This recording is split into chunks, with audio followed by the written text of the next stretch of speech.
بگٹی صاحب کے تعلقات تو پاکستان کی جو پولیٹیکل لیڈرشپ تھی ان سے بہت اچھے تھے، لیکن جو بڑا ڈیڈ لاک پیدا ہوا وہ بیسیکلی ہوا سوئی گیس کی رائلٹی کے اوپر۔ ریپ ہے، اس کے پیچھے فوج کے ایک انہوں نے کیپٹن کا نام دیا، کیپٹن حماد، انہوں نے کہا کہ یہ اس میں ملوث ہے، جس ریاست کے ساتھ مل کے یہ ہمیں مارتا تھا اسی ریاست سے اب اس کو مرواؤ اور ان کو آپس میں لڑواؤ۔ بیسیکلی یہ وہ مین کہانی تھی۔ یہ طے پایا کہ نواب بگٹی کی اور جنرل شرف کی 1-on-1 ملاقات ہونی چاہیے۔ پھر نواب بگٹی کو بھی آخری وقت تک یہ یقین تھا کہ مجھے گرفتار تو کیا جا سکتا، مجھے ماریں گے نہیں۔ السلام علیکم، بلوچستان ایکسکلوسیو میں ہوں آپ کی میزبان ماہنور قریشی۔ ناظرین، پچھلے ایپیسوڈ میں جہاں پہ ہم نے بلوچستان میں ملیٹنسی کے حوالے سے بات کی تو وہاں پہ ایک سوال جو ہے آپ لوگوں کے مائنڈ میں بھی آیا ہوگا اور میرے مائنڈ میں بھی آیا، جس کا جواب آج کے ہم ایپیسوڈ میں ڈھونڈیں گے کہ اکبر بگٹی پرو اسٹیٹ تھے، وہ ان تمام سرداروں کے خلاف تھے جو اسٹیٹ سے لبریٹ ہونا چاہتے تھے، وہ ان تمام سرداروں کے خلاف تھے جو ملک دشمن تھے، لیکن پھر ایسا کیا ہوا کہ سچویشن اکبر بگٹی کے لیے انفیوریبل ہونا شروع ہوئی؟ اور اس پر بات کرنے کے لیے آج ہمارے ساتھ پروگرام میں ڈاکٹر عرفان موجود ہیں، جو کہ بلوچستان کے حالات پر تو گہری نظر رکھتے ہیں لیکن اس کے ساتھ ساتھ صحافی بھی ہیں۔ دونوں اینگلز آپ کو بتائیں گے کہ جرنلزم کمیونٹی اس وقت کیا میڈیا میں کس طرح پورٹری کیا گیا اور بیک اینڈ پہ کیا کیا چیزیں تھیں۔ تمام سوالات کے جوابات ان سے آج ہم لیں گے۔ السلام علیکم، پروگرام میں خوش آمدید کہتے ہیں آپ کو۔ ڈاکٹر صاحب، اگر ہم سچویشن کو دیکھیں تو اس وقت کی سچویشن ابھی تک ہمارے مائنڈ میں ابھی بھی ہم یہی سوال آتا ہے کہ کیا ایسا ہوا کہ اکبر بگٹی کے اگینسٹ سچویشن ہونا شروع ہوئی، پھر کچھ لوگ اس چیز کو سپورٹ کر رہے تھے اور کچھ اس کے اگینسٹ تھے، تو وہ کیا سچویشن تھی اور یہ سارا سٹارٹ کب ہوا جبکہ وہ پرو اسٹیٹ تھے؟ دیکھیں، بگٹی صاحب کے تعلقات تو پاکستان کی جو پولیٹیکل لیڈرشپ تھی ان سے بہت اچھے تھے، وہ چاہے آپ چودھری برادران کی بات کر لیں، میاں صاحبان کی بات کر لیں یا پیپلز پارٹی کے لوگوں سے کر لیں، وہ سب کے ساتھ ان کا ایک اچھا تعلق تھا۔ اور اسی طرح پھر جو دوسری پارٹیاں تھیں، ریجنل پارٹیز تھیں، ان کے ساتھ بھی ان کا ایک انٹریکشن تھا۔ اور بگٹی صاحب گو کے کہنے کو تو ہم سب انہیں نواب اکبر بگٹی کہتے ہیں، تو اس سے ایک امپریشن یہ آتا ہے کہ شاید سارا بگٹی ٹرائب انہی کی لیڈرشپ کے اندر تھا، لیکن ایسا نہیں تھا۔ ودن بگٹی ٹرائب بھی مسوری ٹرائب اور اسی طریقے سے کلپر، ان کے ساتھ ان کی کبھی نہیں بنی اور ان کے آپس میں رنجشیں بھی رہی، لڑائیاں بھی رہیں، لیکن کیونکہ بگٹی صاحب ایک پولیٹیکلی ایکسپوزڈ آدمی تھے اور ایک بڑا ان کا کلیبر تھا، اسٹیچر بہت تھا، یہاں پاک فیڈریشن سے جب بھی کوئی بات ہوتی تو وہ بگٹی صاحب کے اوپر ہی ڈپینڈ کرتے تھے۔ پھر بگٹی صاحب نے ایک رول پلے کیا تھا نیب کی گورنمنٹ جب بلوچستان میں ختم ہوئی اور جب وہ گورنر بنے تو اس وقت کی جو انسیڈنسی یا ملیٹنسی تھی اس کو کاؤنٹر کرنے میں انہوں نے جو اسٹیٹ کے جو طریقے ہوتے ہیں یا جو جس طرح سے کسی بھی آپ انسیڈنسی یا ملیٹنسی سے نمٹتے ہیں تو اس میں بھی وہ صف اول پہ رہے تھے۔ تو اس وجہ سے یہ بلیو کیا جاتا تھا کہ بگٹی صاحب بہت ویل کنیکٹڈ ہیں فیڈرل کے ساتھ، اور بگٹی صاحب کو خود بھی یہ لگتا تھا کہ چھوٹی موٹی انبن تو چلتی رہتی ہے لیکن کبھی حالات اس نیچ پہ نہیں آئیں گے جیسے شاید کبھی حالات چلے گئے۔ تو ہوا یہ کہ نواز شریف صاحب کی جب حکومت ختم ہوئی یہاں اور پھر جنرل پرویز مشرف نے ٹیک اوور کیا تو جنرل پرویز مشرف کا اور بگٹی کا جو بیسیکلی جو جہاں سے ڈسپیوٹ کی آپ کہہ سکتے ہیں کہ یہ چاہتے تھے کہ بلوچستان کی جو پاور کوریڈور ہے یا جو اسپیشلی جو ٹرائبل نظام ہے وہ تھوڑا سا ڈی سینٹرلائزڈ ہو اور ایک عام آدمی کی زندگی بھی کسی نہ کسی بہتر رخ کی طرف جائے۔ اور لوگ تو کیونکہ سرداری نظام کے چنگل میں تو جکڑے رہے اور اس میں بڑا ٹائم لگا اور شاید ابھی بھی ٹائم لگے گا۔ اور نواب اکبر بگٹی کی اپنی کچھ چیزیں تھیں، اپنا کچھ انداز تھا، وہ بلوچستان لیکن اپنے ایریے میں کم از کم وہ اپنا ایک ایسا کنٹرول چاہتے تھے کہ جس میں کوئی دوسرا فریق کبھی نہ ہو، جیسے ماضی میں تھا۔ ماضی میں بھی فیڈرل گورنمنٹس یا سیاستدانوں سے بگٹی صاحب ان کے لیے کام کرتے تھے لیکن بدلے میں اپنے علاقے میں وہ ایک ہی تھے، ان کا اپنا قانون چلتا تھا۔ وہ جیسے کہ کوئی فیصلہ کرنا ہو تو فار ایگزامپل میرے اوپر اگر ایک جرم ہے، الزام ہے، تو مجھے اپنے آپ کو سچا ثابت کرنے کے لیے انہوں نے ایک لمبی 1 کلومیٹر یا اس سے کم کی کوئلے کی ایک وہ بنائی ہوتی تھی، آپ اس کے اوپر چل کے جاتے تھے۔ ویسے وہ پڑھے لکھے تھے بہت زیادہ اور بہت ہی ان کی ایک اپنی فلاسفی بھی تھی، ایک رکھ رکھاؤ بھی تھا، مہمان نواز بھی تھے، ٹرائبل آدمی تھے، روایات کے امین تھے۔ یہ ساری چیزیں نواب اکبر بگٹی میں تھی۔ انگلش لٹریچر کا بہت شوق تھا، بہت ساری چیزیں تھیں، ایسا نہیں تھا کہ وہ کوئی ان پڑھ آدمی تھے، لیکن اس قسم کی کئی روایات کے بھی وہ قائل تھے۔ پھر وہ غیرت کے نام پہ قتل کو بھی جائز سمجھتے تھے۔ تو پرویز مشرف کے ساتھ آپ اگر یہ سمجھیں کہ کہاں گڑبڑ ہوئی تو وہ یہ چھوٹی چھوٹی چیزوں سے وہ لبرلزم کا جو پرویز مشرف صاحب کا ایک ایجنڈا تھا تو وہاں سے ہوئی. لیکن جو بڑا ڈیڈ لاک پیدا ہوا وہ بیسیکلی ہوا سوئی گیس کی رائلٹی کے اوپر. اب نواب بگٹی کو گورنمنٹ کروڑوں روپے دیتی تھی. اس وقت کا ایگزیکٹ فگر میرا جو خیال ہے مور دین 50 کروڑ تھا شاید سالانہ, لیکن اس سے بھی زیادہ ہو سکتا ہے. اس میں اپنے دیکھنے والوں سے تھوڑا سا کہوں گا کہ مے بی کہ یہ فگر تھوڑا زیادہ ہوگا اس سے, لیکن بہرحال اس سے کم نہیں تھا. تو نواب بگٹی یہ چاہتے تھے کہ جو بڑی گیس فیلڈ ہیں پاکستان کی وہ ڈیرہ بگٹی میں ہیں بیسیکلی, اس میں, اور وہ بگٹی قبائل کی زمینوں پہ ہیں جن میں سوئی ایک جگہ ہے, پھر ڈیرہ بگٹی لوٹی ایک علاقے کا نام ہے لوٹی بھی, وہاں پہ بھی سوئی کی بڑی فیلڈ ہے. تو نواب بگٹی چاہتے تھے کہ وہاں کا جو کنٹرول ہے وہ ہر ایک چیز ہے وہ بالکل کسی دوسرے کے انوالومنٹ کے بغیر انہی کے پاس رہے. وہ خیر ان پہ ان کی نیگوسیشن چلتی رہی. گورنمنٹ فیڈریشن کچھ مطالبات چاہتی تھی اور ان کا اپنا کوئی مطالبہ تھا. فیڈریشن انہیں کہتی تھی کہ آپ کہتے ہیں کہ جی سوئی گیس ہمارے پاس سے نکل رہی ہے, ہم آپ کو اس کی رائلٹی دے رہے ہیں, لیکن آپ اس سے اپنے علاقے کو ڈیولپ نہیں کر رہے.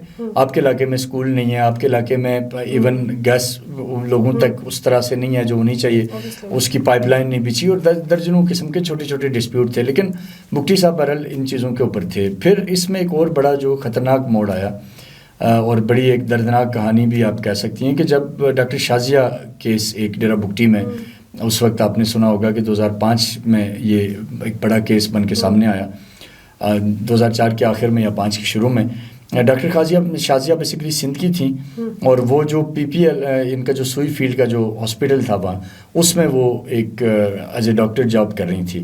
تو ان کے گھر پہ آل آف سڈن ایک رات کوئی شخص آیا اور اس نے ان کا ریپ کیا اور اس طریقے سے انہیں زخمی کیا, اور اس قسم کی کافی ساری جو موبائل یہ فون کی جو کیبل ہے PTCL کی, اس کے ساتھ ان کو باندھے رکھا اور اس ٹائپ کا کوئی چیز ہوئی.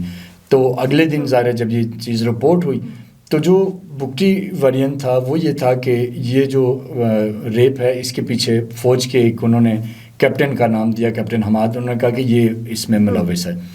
جو خاتون ڈاکٹر تھیں ان کو شناخت پریڈ کروائی گئی کہ آپ بتائیں کہ کون ہو سکتا ہے. تو انہوں نے, اس میں وہ تمام لوگ تھے جن کو سسپیکٹ قرار دیا جا سکتا تھا انکلوڈنگ کیپٹن حماد, لیکن وہ ڈاکٹر شازیہ شناخت نہیں کر سکی. انہوں نے کہا کہ یہ جتنے لوگ ہیں ان میں سے کوئی بھی نہیں ہے, یا میں صرف اس کی آواز سے سمجھ سکتی ہوں.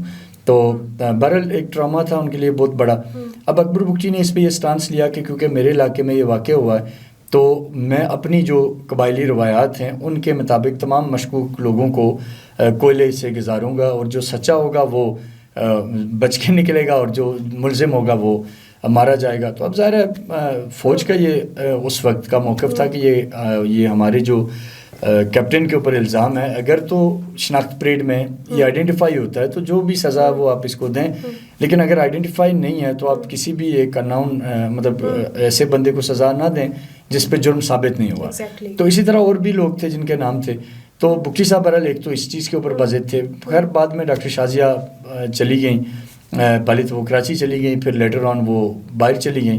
تو انہوں نے ان کی طرف سے کبھی بھی یہ ایگزیکٹ موقف نہیں سامنے آیا کہ وہ ایگزیکٹلی کون تھا, وہ کیا کیپٹن حماد تھا, وہ کوئی اور تھا, کیونکہ جو شناخت پریڈ تھی اس میں بھی وہ آئیڈینٹیفائی نہیں کر سکی.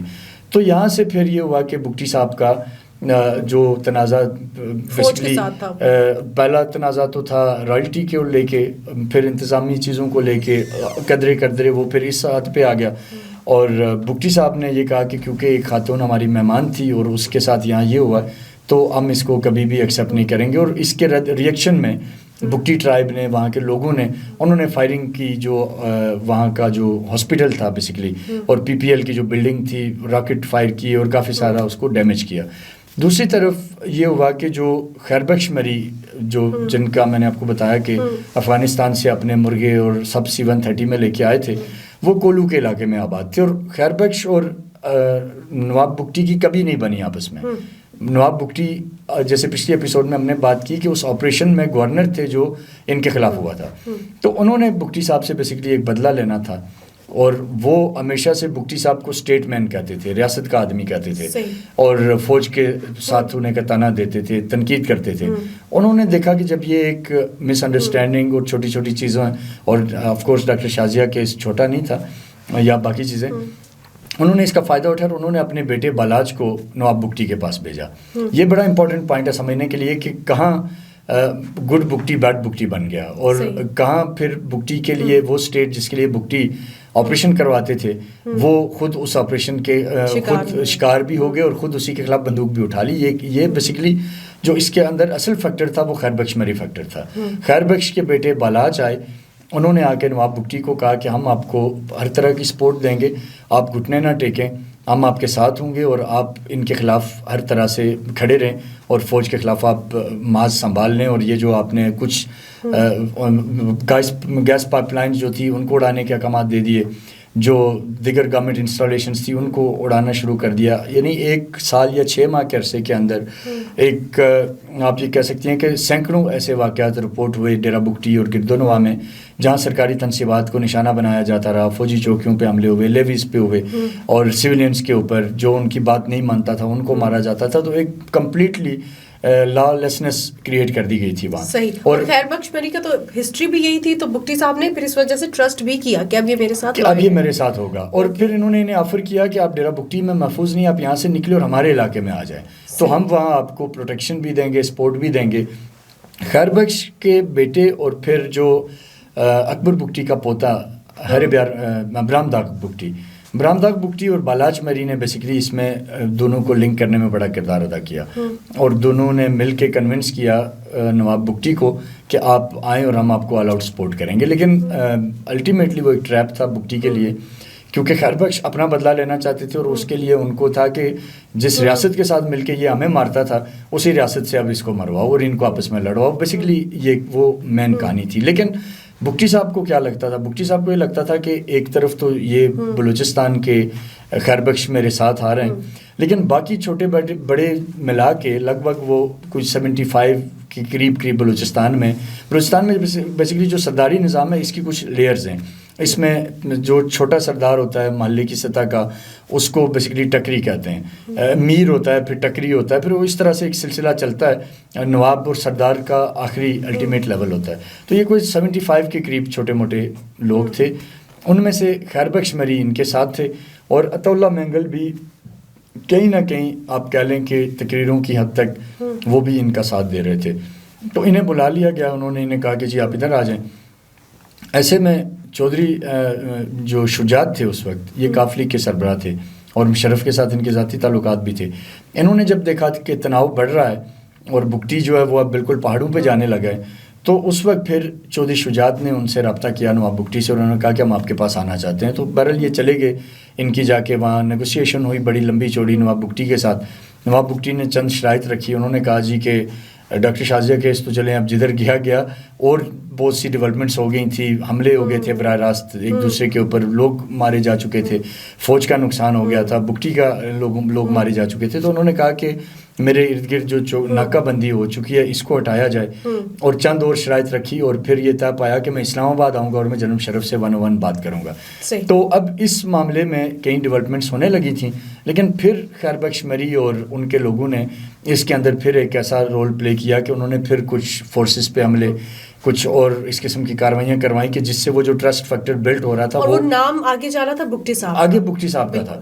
تو وہ برحال ٹرسٹ ڈیفیشینٹ ہوا, اور فوج تو پھر آپ کو پتہ ہے آپ ان کے یہاں تو یس یا نو ہی ہوتا ہے, وہ سفارتکار تو ہوتے نہیں ہیں کہ وہ ڈپلومیسی میں آپ کے ساتھ بات کریں گے اور بیک ڈور چلائیں گے, اور ان کا کام اسٹیٹ کو پروٹیکٹ کرنا ہے ایٹ اینی کاسٹ, اور لوگوں کو پروٹیکٹ کرنا ہے. تو پھر جو کلپر تھے وہاں اور جو مسوری تھے وہ تو دعا کر رہے تھے اللہ سے کہ کیسے ہماری نواب بگٹی سے جان چھوٹے. ان کے نجی جیلیں تھیں, لوگوں کو بند کیا ہوتا تھا, بہت سارے, وہ ایک الگ پورا ایک فیکٹر تھا. اور وہ لوگ ہمیشہ سے ریاست کو مورد الزام ٹھہراتے تھے کہ آپ کی وجہ سے ہمارے اوپر ایک شخص مسلط ہے اور ہمارے اوپر ظلم و جبر کر رہا ہے. سوشلی بھی وہ بگٹی صاحب کے اگینسٹ لوگ ہونا شروع ہو گئے. ایگزیکٹلی. اور اس موقع میں پھر انہیں ایک سپیس نظر آئی نا کہ بگٹی اب اسٹیٹ کے ساتھ لڑ رہا ہے, تو ہمیں اس سپیس کا فائدہ اٹھا کے ہم بھی باہر نکلیں اور ہم ریاست کے ساتھ مل جائیں اور ہم اس کو کاؤنٹر کریں. تو کیونکہ ظلم تو نواب بگٹی نے کیے وہاں, اس میں تو کوئی دوسری رائے نہیں ہے. تو بہرحال کیونکہ بات اس میں زیادہ لمبی ہو جائے گی, لیکن میں اس کو شارٹ کرتا ہوں کہ پھر یہ ہوا کہ یہ جب چودھری شجاعت گئے, ان کے واپس آنے کے بعد یا کہ جنرل مشرف کو ملے اسلام آباد میں, تو جو بگٹی صاحب کا معاشرہ تھا وہ ختم ہو گیا تھا. اور چیزیں کہیں بہتر ہونا شروع ہو گئیں. تقریباً سیز فائر بھی ہو گیا, کافی حد تک چیزیں بہتر ہوئیں. اور لیکن اس دوران میں پھر جو خیر بخش مری فیکٹر تھا, انہوں نے کچھ ایسی شرارتیں کی, فوج کے اوپر حملے کیے کچھ لوگ کہ جس سے پھر جو اسٹیٹ نے جو اگر کہیں فلیکسیبلٹی تھی تو وہ واپس آ گئی. اب اسی دوران یہ طے پایا کہ نواب بگٹی کی اور جنرل مشرف کی 1-on-1 ملاقات ہونی چاہیے. اس کے لیے ایک اسپیشل طیارہ ڈیرہ بگٹی بھیجا گیا. وہ اس کے لیے تیار تھے نواب بگٹی کہ میں اسلام آباد آؤں اور میں آ کے جنرل مشرف سے ملوں گا, اور پھر رائلٹی تھی اور جو ایشوز تھے ان پہ 1-on-1 بات ہوگی اور کوئی نہ کوئی چیز نکل آئے گی. جو بلوچ لیڈرز تھے وہ چاہتے تھے کہ بگٹی مارا جائے, اور جو پنجابی لیڈرز تھے وہ چاہتے تھے کہ بگٹی صاحب کسی طرح بچے رہیں. ان میں سر فہرست چودھری شجاعت تھے. چودھری شجاعت اس لیے تھے کہ چودھری شجاعت کے جو فادر تھے بھٹو دور میں, ان کے اوپر بھینس چوری کا کیس وغیرہ, بھٹو صاحب کے دور میں اس طرح کے بہت سارے کیس بنتے تھے. کسی پہ بھینس چوری کیس ہو گیا, وہ چلا گیا 5 سال کے لیے جیل. تو اسی طرح ان کے والد کے اوپر بھی, چودھری شجاعت کے والد کے اوپر ایک کیس بنایا گیا اور پھر اس کو کولو یا بلوچستان کی کسی جیل میں بھیج دیا گیا. اور نواب بگٹی کیونکہ ان دنوں وہاں گورنر تھے, تو بھٹو صاحب نے انہیں کہا کہ ان کو آپ پولیس مقابلے میں مروا دیں. تو لیکن بگٹی صاحب نے وہ نہیں کیا. تو بگٹی صاحب نے اس وقت چودھری کے ان کے جو والد صاحب چودھری ظہور آئی تھنک جو ان کے والد کا نام تھا, ان کو انہوں نے پروٹیکٹ کیا, ان کو ان کیسز سے بھی بچایا. تو وہ ایک ڈائریکٹلی چودھری شجاعت سمجھتے تھے کہ ان کے خاندان پہ نواب بگٹی کا احسان ہے, تو وہ بدلے میں بگٹی صاحب کو بھی بچانا چاہتے تھے.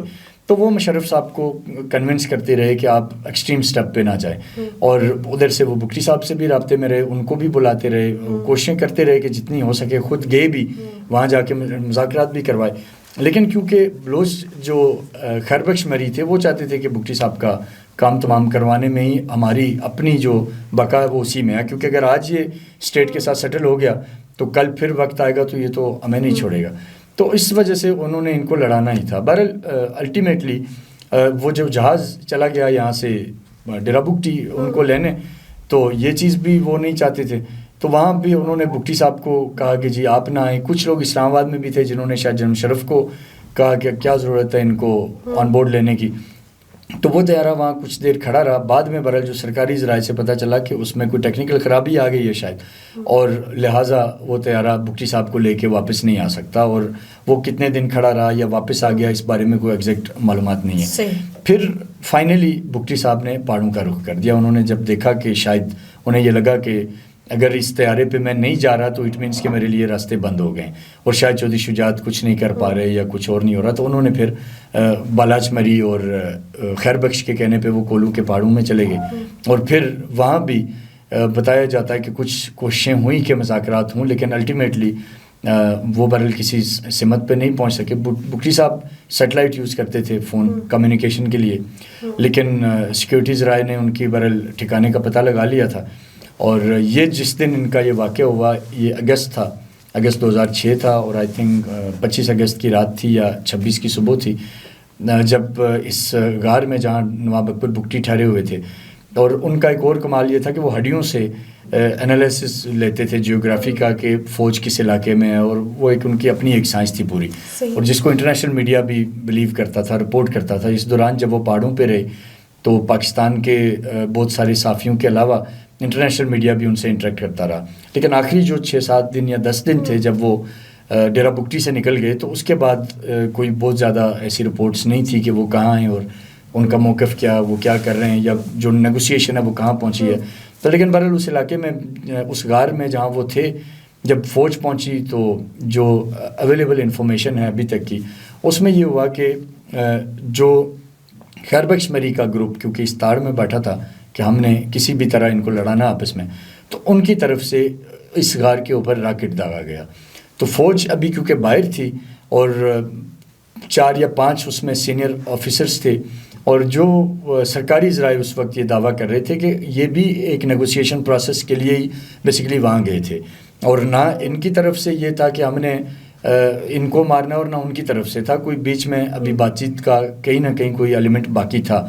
لیکن وہ غار بیٹھ گئی, اور اس میں جو وہ بعد میں تحقیقات ہوئی تو پتہ یہ چلا کہ اس پہ راکٹ فائر ہوا تھا, اور راکٹ وہ انہی مری جنگجوؤں نے کیا جو پہاڑوں کے ارد گرد موجود تھے، اور یہ جو فوج کے آفیسرز تھے یہ بھی اندر تھے، اور نواب بگٹی بھی اندر تھے، اور اس کا جو چھت تھا وہ نیچے آ گیا، اور اس میں ان سب لوگوں کی آن اسپاٹ ڈیتھ ہو گئی، جس میں 32 کے قریب نواب بگٹی کے لوگ تھے، پھر یہ فوج کے آفیسران تھے اور نواب بگٹی خود تھے، اور پھر ظاہر ہے ان کی ڈیڈ باڈی کو لایا گیا ڈیرہ بگٹی، اور لیکن اس میں ان کی فیملی نے شرکت نہیں کی، کسی بھی ان کے قبیلے کے آدمی نے، جو ان کی امیڈیٹ فیملی تھی، یعنی ان کے بیٹے تھے، ان کا خیال تھا کہ جی آپ نے اب نواب بگٹی کو شہید کر دیا یا مار دیا، تو اب آپ ہمیں کوئی اور کہانی سنا رہے ہیں کہ یہ ہمیں خود سے غار بیٹھ گئی، ہم نے نہیں کیا. بٹ حقیقت یہ تھی کہ ٹینشن ضرور تھی، لیکن اس دن کا جو واقعہ تھا وہ برحال ابھی تک واضح نہیں ہے. فوج کا ٹارگٹ نہیں تھے اس وقت، جو میرا خیال ہے نہیں تھے، اور آج تک یہی بات ہو رہی ہے کہ ان کو کیوں مارا گیا، لیکن اس کے پیچھے شامل کون تھا، کون پیچھے کانسپریسی کر رہا تھا، کون اس طاق میں تھا، اس کے بارے میں کبھی بات نہیں ہوئی. ہاں، اور پیچھے دیکھیں اور فیکٹر اپنی جگہ تھے. انڈیا اس سچویشن پہ نظریں جمائے بیٹھا تھا، باقی فورسز اپنا اپنا دیکھ رہی تھی، اور ان کا اپنا رول تھا. لیکن جو بلوچستان میں بالکل بھی بات نہیں کی جاتی نا، اور یا ٹی وی پہ بات نہیں کی جاتی، وہ خیر بش فیکٹر پہ نہیں کی جاتی.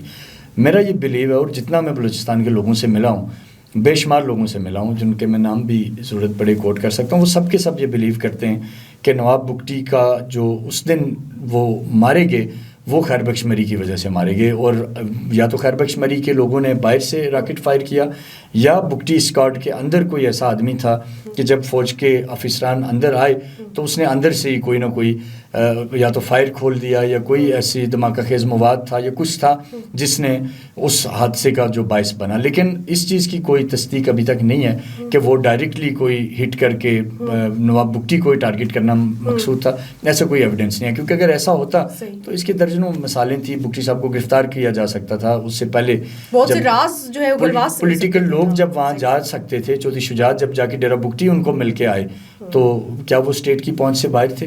اگر مارنا ہوتا. اور پھر نواب بگٹی کو بھی آخری وقت تک یہ یقین تھا کہ مجھے گرفتار تو کیا جا سکتا، مجھے ماریں گے نہیں، کیونکہ ان کا اپنا ایک کنیکشنز تھے پورے، جیسے میں نے آپ کو بتایا. تو یہ بیسکلی وجہ تھی. صحیح. بہت شکریہ doctor Irfan for your time. اور آج کے پروگرام میں ہم نے بگٹی چیپٹر کے حوالے سے بات کی کہ بگٹی پرو اسٹیٹ تھے، اسٹیٹ کے اگینسٹ وہ کبھی بھی نہیں تھے، لیکن پھر کیا ایسی کنڈیشنز ہوئیں، کیا ایسے سرکمسٹانسز ہوئے کہ وہ اسٹیٹ کے اگینسٹ گئے. اور اسٹیٹ اپیرنٹلی جس کے بارے میں ہمیشہ یہ بات کی جاتی ہے کہ اسٹیٹ ان کے اگینسٹ تھی، وہ اسٹیٹ ان کے اگینسٹ نہیں تھی، انہی کے کچھ دشمن ان کے اگینسٹ تھے، جس کے بارے میں جو بہت ہم کہتے ہیں کہ ایک طرح سے ہڈن ٹروتھ ہے، اور وہ آپ کے سامنے تک نہیں لایا گیا. بلوچستان کے حوالے سے اور بھی ہڈن ٹروتھ آپ کے سامنے لے کے آئیں گے بلوچستان ایکسکلوسیو میں. آج کے پروگرام سے اتنا ہی. اپنی میزبان ماہنور قریشی کو دیجیے اجازت.